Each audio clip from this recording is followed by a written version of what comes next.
Olá, bom dia, minha amada irmã, meu amado irmão. Muito obrigada por você estar aqui conosco no nosso canal Conectados na Bíblia. Bom, hoje nós estamos no nosso desafio de ler o Evangelho, ler a respeito do Evangelho de 2 Mateus. Eu digo ler porque nós vamos ter as referências que nós vamos estar lendo durante esse desafio, mas também eu quero que você entenda o que o autor do livro através da Bíblia, que é o Meyer Perelman, que ele gostava de estudar estudos bíblicos, ele fazia estudos e ele compartilhou. Eu gostei muito de estudar a Bíblia usando esse livro, e isso vai ajudar nos nossos próximos projetos. Então, o tema central do Evangelho segundo Mateus diz o seguinte: o tema central deste Evangelho é Jesus, o Rei Messias. Mateus, escrevendo aos judeus e conhecendo as suas grandes esperanças, apresenta Jesus como o único que cumpre as escrituras do Antigo Testamento com relação ao Messias. Por meio de numerosas citações do Antigo Testamento, ele mostra o que o Messias deve ser. Por um registro das palavras e atos de Jesus, prova que ele era esse Messias. A repetição frequente das palavras o reino e reino dos céus revela outro tema importante do Evangelho de Mateus. Expõe o reino dos céus prometidos no Antigo Testamento, Mateus 11:13, proclamado por Jesus, por João Batista e Jesus, Mateus 3:2 e Mateus 4:17, representando agora pela igreja em Mateus 16, versículo 18 e 19, e o triunfante na segunda vinda de Jesus, Mateus 25, versículo 31 e 34. Então, você está vendo que há uma relação, que ele está colocando aqui o autor. Pronto. E aí a gente continua vendo que o próprio autor, quando ele descreve esse tema central, e é interessante quando a gente estuda sobre falar sobre a vida de Jesus. Eu já fiz alguns estudos onde a gente faz uma relação, leio, digamos, o capítulo 1 de Mateus, o primeiro dos outros evangelhos, mas João sempre é o diferente, com certeza. E isso nos mostra que cada um estava, como eu falei no podcast passado, cada um tem a sua maneira de interpretar, de ver. Não que a sua maneira esteja errada, gente, não é isso, mas é porque para aquele povo, para cada povo tinha uma maneira de se falar. Continuando nossa leitura. Autor. Uma tradição digna de confiança atribuiu a Mateus a autoria deste livro. Muito pouco se diz acerca dele no Novo Testamento. Sabemos, entretanto, que era um coletor de impostos do governo romano e que foi chamado pelo Senhor para ser seu discípulo e apóstolo. Então eu te pergunto, o que Deus tem te chamado? O que você tem feito para Deus? Qual é o seu talento hoje que você pode colocar para ajudar no reino de Deus? Hoje eu tenho procurado fazer esses podcasts, estimulado as minhas irmãs, meus irmãos a estarem cada vez mais mergulhados na palavra. Então, a salvação é para todos, nós devemos perseverar na nossa fé. E aí o livro continua dizendo assim: para quem foi escrito? Para toda a humanidade em geral, mas para os judeus em particular. A intenção de dirigir-se primeiramente aos judeus vê-se pelos seguintes fatos.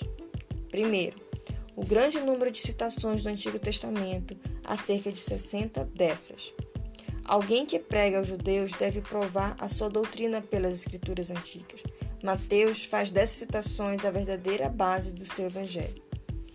2. As primeiras palavras do livro da genealogia de Jesus, filho de Davi, filho de Abraão, sugere imediatamente aos judeus os dois aspectos que contêm promessas do Messias, o davídico e o abraâmico. 2 Samuel 7, de 8 a 16 e Gênesis 12, de 1 a 3.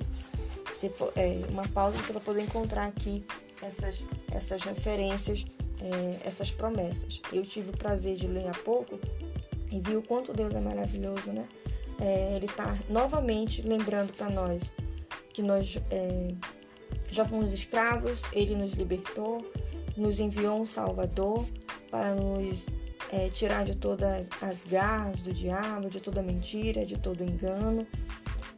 Você sabe a situação que você se encontra e Deus pode muito bem te ajudar e te libertar, né, daquilo que está te aprisionando.